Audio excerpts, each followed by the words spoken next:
ఓం గం గణపతయే నమః. ఓం విశ్వక్సేనాయ నమః. మనము ఈ 29వ రోజున ఏ విధంగా విష్ణు ధ్యానం చేసినట్లయితే మోక్షం ప్రాప్తిస్తుంది అని ఆ శుకులు వారు అడిగినటువంటి ప్రశ్న, వ్యాసులు వారు ఏ విధంగా బదులు చెప్పారు అనేటువంటి అంశాలని ఈ రోజున మనం ఆ నృసింహస్వామి వారికి అనుగ్రహం చేత తెలుసుకుంటున్నాం. నమస్తే నారసింహాయ నమస్తే గుణసింధవే నమస్తే సార్వభౌమాయ జయ జయ లక్ష్మీ నరసింహాయ తే నమః. ఓం పురోధసే పూర్వజాయ పుష్కరాక్షాయ తే నమః. పుష్పహాసాయ ఘాసాయ మహాహాసాయ శాంగినే సింహరాజాయ సింహాయ జగద్వంద్యాయ తే నమః. అట్టహాసాయ కుంఠాయ జ్వాలాఘాసాయ తే నమః. భూతావాసాయ భాసాయ శ్రీనివాసాయ ఖడ్గినే ఖడ్గజింహాయ సింహాయ ఖడ్గవాసాయ తే నమః. మం నమో మూలాధివాసాయ ధర్మవాసాయ ధర్మినే ధనంజయాయ ధన్యాయ నమో మృత్యుంజయాయ చ నమో మృత్యుంజయాయ చ నమో మృత్యుంజయాయ చ. జయ జయ లక్ష్మీ నరసింహాయ తే నమః. ఈ రోజున శుకులు అడుగుతున్నారు వ్యాసుల వారిని. వారు చెబుతున్నారు, సంసారం అనేటువంటి చెట్టుపైకి ఎక్కి ద్వంద్వములు అనేటువంటి వందల కొలది పాశంబులతో పుత్రులు ఐశ్వర్యం మొదలైనటువంటి త్రాళ్లతో కట్టబడి యోని సముద్రంలో పడి కామక్రోధ లోభముల చేత ఆయా విషయాదుల చేతను పీడించబడి తన యొక్క పూర్వ కర్మలని బంధములతో పుత్ర భార్య ప్రేమ మొదలైనటువంటి బంధాలచే కట్టబడి మానవుడు సంసారం అనేటువంటి సముద్రాన్ని ఎలా దాటగలడు? అటువంటి వాడికి మోక్షం ఎలా కలుగుతుంది? మా ప్రశ్నలన్నీ కూడా సమాధానం చెప్పండి అని అడిగాడు. అంత వ్యాసుల వారు అంటున్నారు, బుద్ధిమంతుడైనటువంటి ఓ కుమారా, మోక్షాన్ని పొందడానికి నారదం ద్వారా నేను విన్నటువంటి విషయాన్ని యథాతథంగా నేను చెబుతున్నాను. పూర్వము నారదుడు ధర్మజ్ఞానం లేక ఘోరమైనటువంటి నరకంలో ఉండి యమలోకంలో తమ కర్మల చేత దుఃఖాన్ని అనుభవిస్తున్నటువంటి పాపాత్మలందరినీ కూడా చూచి త్వరగా త్రినేత్రుడు, గంగాదేవిని ధరించిన వాడు, శూలాన్ని చేతులు ధరించినటువంటి వాడు, త్రిశూలధారి మహాదేవదేవుడైనటువంటి శంకరుని గుచ్చి దగ్గరికి వెళ్ళి శాస్త్ర ప్రకారంగా నమస్కరించేలా అడిగాడు. సంసారంలో గొప్పదైనటువంటి ద్వంద్వం చేత, శుభాశుభాలైనటువంటి వైభోగముల చేత, శబ్దస్పర్శాల నియమం విషయముల చేత, 6 ఊర్ముల చేత పీడించబడేటువంటి వాడు మరణం నుండి, సంసార సముద్రము నుండి ఎట్లు విడువబడగలడు అని నారదుడు శంకర భగవాన్ని అడిగాడు. ఓ శంకరా, ఈ విషయాన్ని వినగోరుతున్నానయ్యా, యథార్థంగా చెప్పమని అడిగాడు. త్రిలోచనుడైనటువంటి భక్త వాత్సల్యుడు భోళాశంకరుడు అయినటువంటి ఆ శివుడు అతడి యొక్క ప్రశ్న విన్నాడు, ప్రసన్నుడయ్యాడు. అంత నాథుడికి ఈ విధంగా చెబుతున్నాడు.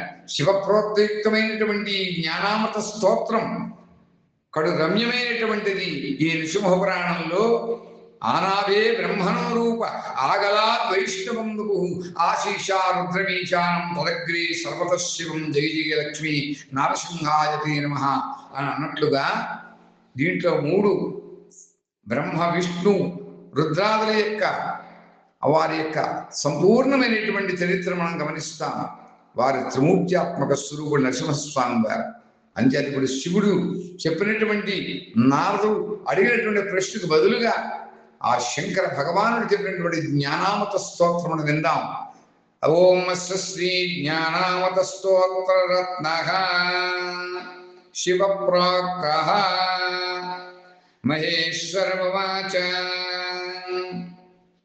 జ్ఞానామృతం చ పీయం చ రహస్యమృషత్తమా వక్ష్యామి శృణు దుఃఖగ్నం సర్వబంధభయావహం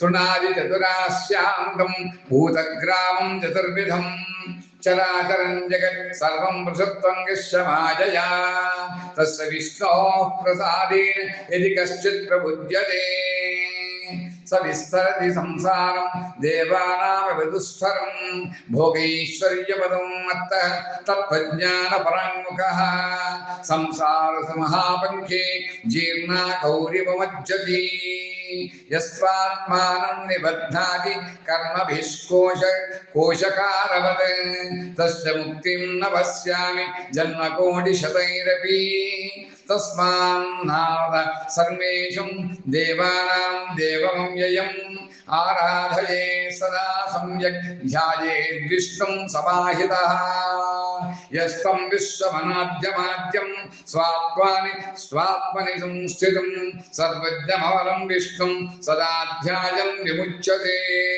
నిర్వికల్పం నిరాకాశం నిష్ప్రపంచం నిరావయం వాసుదేవమయం విష్ణుం సదా ధ్యాయం విముచ్యతే సర్వపాప విముక్తం అప్రమేయమలక్షణం నిర్వాణమనఘం విష్ణుం సదా ధ్యాయం విముచ్యతే అమృతం పరమానందం సర్వపాప వివర్జితం బ్రహ్మణ్యం శంకరం విష్ణుం సదా సంకీర్తముచ్యతే యోగేశ్వరం పురాణాఖ్యం అశరీరం గుహాశయం అమాత్రమవ్యయం విష్ణుం సదా ధ్యాయం విముచ్యతే శుభాశుభ వినిర్ముక్తం ఊర్మిషత్కవరం విభుం అచింత్యమమలం విష్ణుం సదా ధ్యాయం విముచ్యతే సర్వద్వంద్వ వినున్ముక్తం సర్వదుఃఖ వివర్జితం అప్రతక్యమయం విష్ణుం సదా ధ్యాయం విముచ్యతే అనామగోత్రమద్వైతం చతుర్థం పరమం వదం తం సర్వహృద్గతం విష్ణుం సదా ధ్యాయం విముచ్యతే అరూపం సత్యసంకల్పం శుద్ధమాకాశవద్వనం ఏకాగ్రమనసా విష్ణుః సదా ధ్యాయం విముచ్యతే సర్వాత్మకం స్వభావస్థం ఆత్మచైతన్యరూపకం శుభ్రమేకాక్షరం విష్ణుం సదా ధ్యాయం విముచ్యతే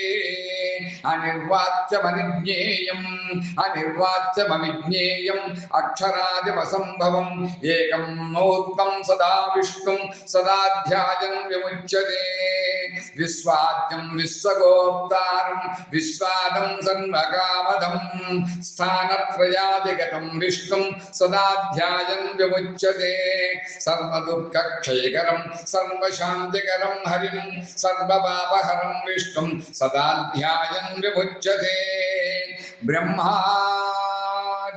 గంధర్వైః మునిభిః సిద్ధచారణైః యోగిభిః సేవితం విష్ణుం సదా ధ్యాయం విముచ్యతే విష్ణౌ ప్రతిష్ఠితం విశ్వం విష్ణుం విశ్వే ప్రతిష్ఠితః విశ్వేశ్వరమయం విష్ణుం కీర్తయన్నేవ ముచ్యతే సంసారబంధనాన్ ముక్తిమిచ్చన్ కామమశేషతః భక్త్యేవ వరదం విష్ణుం సదా ధ్యాయం విముచ్యతే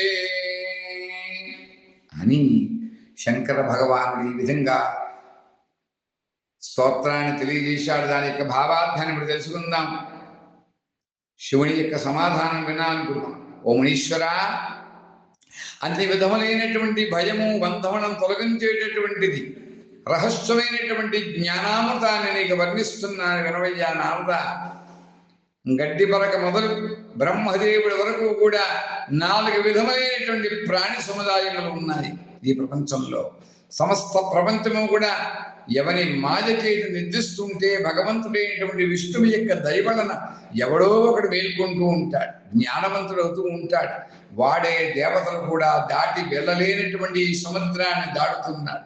అలా కాకుండా ఎవడు ధనం చేత భోగముల చేత మదించి తత్వజ్ఞానాన్ని పొందడో వాడు ఈ సంసార రూపమైనటువంటి బురదలు కూరుకుని పోతున్నాడయ్యా, మునిగిపోతున్నాడయ్యా అని సాక్షాత్తు శంకరుడు చెబుతున్నాడు. అలా బురదలో కూరుకుపోయినటువంటి గోమాతలాగా ఆవులాగా పైకి రాలేకపోతున్నాడు. సాలిపురుగులాగా తన కర్మల చేత బంధించబడినటువంటి వాడు 100 కోటి జన్మలకు కూడా మోక్షాన్ని పొందలేడు.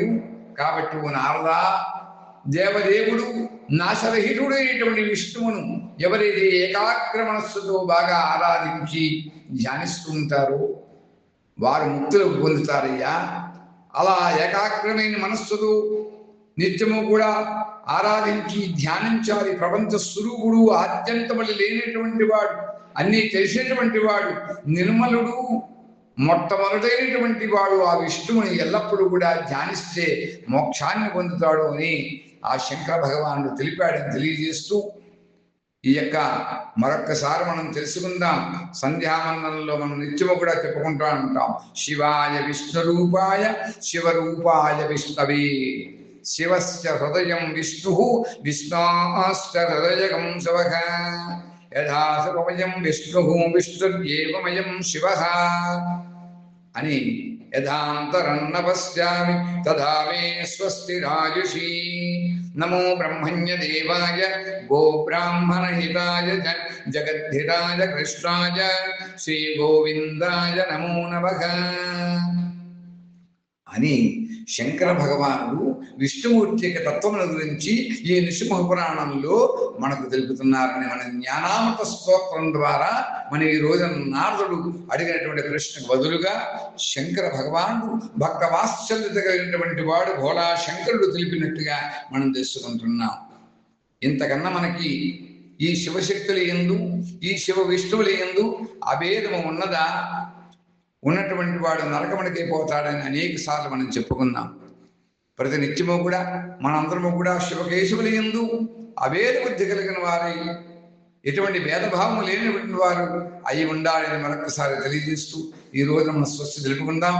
రాబోయేటువంటి రోజుల్లో సాక్షాత్తు ఆ శంకర భగవానుడు చెప్పినటువంటి జ్ఞానామృత స్తోత్రం యొక్క రమ్యమైనటువంటి మధురమైనటువంటి ఆ భావార్థమును గూఢార్థమును తిరిగి మనం తెలుసుకుందామని తెలియజేస్తూ స్వస్తి ప్రజాభ్య పరిపాలయంతాం న్యాయేన మార్గేణ మహిం మహీషాః గోబ్రాహ్మణేభ్యః శుభమస్తు నిత్యం లోకా సమస్తాః సుఖినో భవంతు.